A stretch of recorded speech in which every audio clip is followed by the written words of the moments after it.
আশুলিয়ায় দল বেঁধে ধর্ষণ, পোশাক শ্রমিকের মৃত্যু, আটক এক।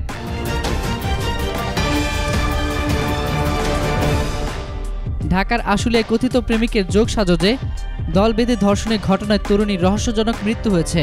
নিহত তরুণী স্থানীয় একটি পোশাক কারখানার কর্মী ছিলেন। নিহতের মরদেহ ময়নাতদন্তের জন্য সোহরাওয়ার্দী মেডিকেল কলেজ হাসপাতালে পাঠানো হয়েছে।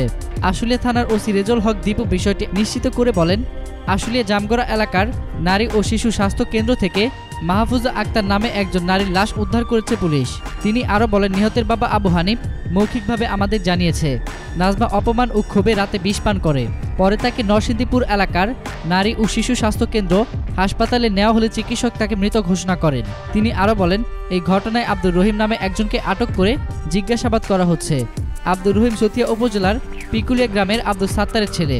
তিনি পাশাপাশি ভাড়া বাড়িতে থেকে একই পোশাক কারখানায় আয়রনম্যান হিসেবে কাজ করেন। ময়না তদন্ত ও জিজ্ঞাসাবাদের পর মৃত্যুর কারণ পরিপূর্ণভাবে নিশ্চিত হওয়া যাবে। নিহতের পরিবার ও পুলিশ জানায়, গত ৫ জানুয়ারি জামগড়া এলাকার ইয়াগি গার্মেন্টস নামে একটি তৈরি পোশাক কারখানায় কাজ শেষে বাড়ি ফিরছিলেন নাজমা। এই সময় একই গার্মেন্টসের শ্রমিক রহিম নাজমাকে পাশের একটি খালি জায়গায় নিয়ে একই কারখানার লাইন চিপ রিপন ও ক্যান্টিন মালিক শিপন সহ 4 জন মিলে ধর্ষণ করে। পরে তারা মধ্যরাতে বাসার সামনে রেখে যায়। এই ঘটনায় পরের দিন রোববার থানায় নাজমা লিখিত অভিযোগ দায়ের করেন। পরের দিন রোববার রাতে অসুস্থ হয়ে পড়লে নাজমাকে নরসিংহপুরের নারী ও শিশু স্বাস্থ্য কেন্দ্রে হাসপাতালে নেওয়া হলে চিকিৎসক তাকে মৃত ঘোষণা করেন। এতক্ষণ ফ্রিকি নিউজের সঙ্গে থাকার জন্য আপনাদের সবাইকে ধন্যবাদ।